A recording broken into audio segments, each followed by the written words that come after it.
তারা আসলে গুণটাকে না দেখে না, তারা গুণটাকে ঢেকেই, বিকজ তারা হচ্ছে বেগুন, তাদের নিজেদেরই কোনো গুণ নেই।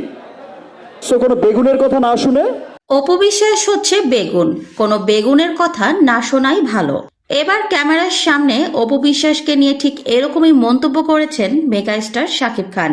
গতকাল সন্ধ্যায় একটি প্রেস মিটিং এ উপস্থিত ছিলেন শাকিব খান, আর সেখানেই তিনি বলেন, অপবিশ্বাস হচ্ছে বেগুন, যার নিজেরই কোনো গুণ নেই।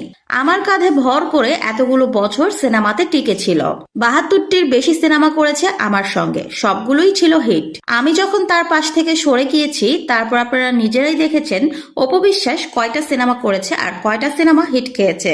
বর্তমানে অপবিশ্বাসের সবগুলো সিনেমাই ফ্লপেরও নিচের দিকে আছে।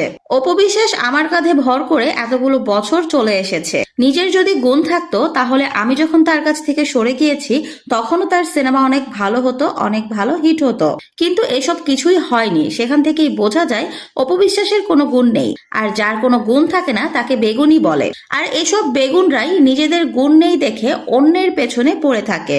আমি কার সাথে সংসার করলাম, কে আমার বাচ্চার মা হলো, সেগুলো তো অবশ্যই আমার একান্ত ব্যক্তিগত ব্যাপার। এখানে তো অপবিশ্বাসের কথা বলার কিছু নেই।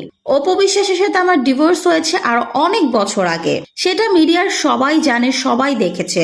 বর্তমানে অপবিশ্বাসের সাথে আমার যতটুকু সম্পর্ক আছে সেটা ছেলের খাতিরে। অপবিশ্বাস নিজেও সেটা বলেন। তাহলে কেন আমার ব্যক্তিগত জীবনে তাকে নাক গলাতে হবে? ডিভোর্সের পর আমি আবার কাকে বিয়ে করলাম কি করলাম না, আমার আবার দ্বিতীয় স্ত্রীর সন্তান হলো কি হলো না, এগুলো নিয়ে তো অপবিশ্বাসের মাথা ঘামানোর কথা না। কিন্তু অবাক করা বিষয় হচ্ছে অপবিশ্বাস এগুলো নিয়েই মাথা ঘামাচ্ছে আর নানান রকম উল্টাপাল্টা কথাবার্তা বিভিন্ন মাধ্যমে চড়াচ্ছে। বুবলি হচ্ছে সুন্দরী শিক্ষিত মেয়ে, বুবলির সঙ্গে কথা বলেও আরাম পাওয়া যায়। বুবলির চিন্তা ভাবনা সবকিছুই অন্য লেভেলের।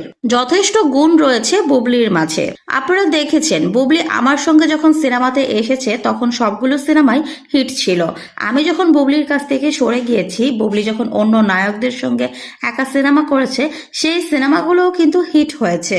তাহলে এখান থেকেই বোঝা যায় বুবলির যথেষ্ট পরিমাণে গুণ রয়েছে। আর একজন শিক্ষিত মানুষ আর অশিক্ষিত মানুষের মধ্যে তো পার্থক্য থাকেই, যেটা অপু এবং বুবলির মধ্যে খুব ভালোভাবে লক্ষ্য করা যায়। তাই আমি বলবো আপনারা কোনো বেগুনের কথা শুনবেন না।